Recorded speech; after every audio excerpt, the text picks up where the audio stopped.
അന്തരിച്ച മിമിക്രി കലാകാരനും നടനും ഗായകനുമായിരുന്ന കലാഭവൻ നവാസിന്റെ വിയോഗ വാർത്തയുടെ ഞെട്ടൽ വിട്ടുമാറാതെ മലയാള സിനിമാലോകം. മലയാള സിനിമ സാമൂഹിക രാഷ്ട്രീയ സാംസ്കാരിക മേഖലയിലെ നിരവധി പ്രമുഖർ കലാകാരന് അനുശോചനം രേഖപ്പെടുത്തി രംഗത്തെത്തിയിരിക്കുകയാണ്. മുഖ്യമന്ത്രി പിണറായി വിജയൻ ഉൾപ്പെടെ മമ്മൂട്ടി, മോഹൻലാൽ, സുരേഷ് ഗോപി, സംവിധായകൻ വിനയൻ തുടങ്ങി നിരവധി പ്രമുഖർ നടന്റെ വിയോഗത്തിൽ ദുഃഖം രേഖപ്പെടുത്തിയിട്ടുണ്ട്. സോഷ്യൽ മീഡിയയിലൂടെയാണ് താരങ്ങളുടെ പ്രതികരണം.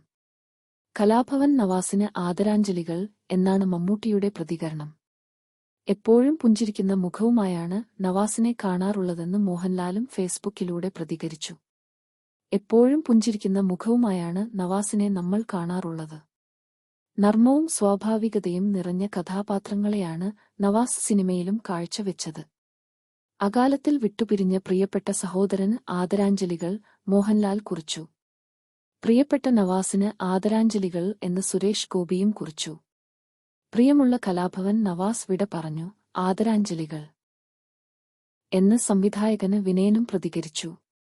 പ്രിയ നവാസ്, നീ യാത്രയായി എന്ന് വിശ്വസിക്കാൻ സാധിക്കുന്നില്ല. ഒരു സുഹൃത്ത് എന്നതിലുപരി സ്വന്തം സഹോദരനായിരുന്നു നീ എനിക്ക്. നമ്മുടെ പിതാക്കന്മാർ തമ്മിലുണ്ടായിരുന്ന ആത്മബന്ധം പോലെ നിയാസും നീയും എനിക്ക് എന്നും സഹോദരതുല്യരായിരുന്നു. ആഴമേറിയ ആ സ്നേഹബന്ധം ഓർമ്മകളിൽ ഒരു നിധി പോലെ എന്നെന്നും ഞാൻ സൂക്ഷിക്കും. നിന്റെ വിയോഗം ഹൃദയത്തിൽ ഒരു തീരാനോവാണ് അനിയ. നിന്റെ ഓർമ്മകൾക്ക് മരണമില്ല. സുന്ദരമായ നിന്റെ ഈ പുഞ്ചിരി, നിന്റെ സ്നേഹം എല്ലാം ഒരു മായാത്ത നോവായി എക്കാലവും എന്റെ മനസ്സിൽ ജീവിക്കും.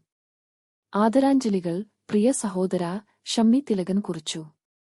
പ്രകമ്പനം എന്ന സിനിമയുടെ ചിത്രീകരണത്തിനിടെയായിരുന്നു നവാസിന്റെ വിയോഗം. വെള്ളിയാഴ്ച രാത്രിയാണ് ചോറ്റാനിക്കരയിലെ ഒരു ഹോട്ടൽ മുറിയിൽ നവാസിനെ മരിച്ച നിലയിൽ കണ്ടെത്തിയത്. ഹൃദയാഘാതമാണ് മരണകാരണമെന്നാണ് പ്രാഥമിക നിഗമനം.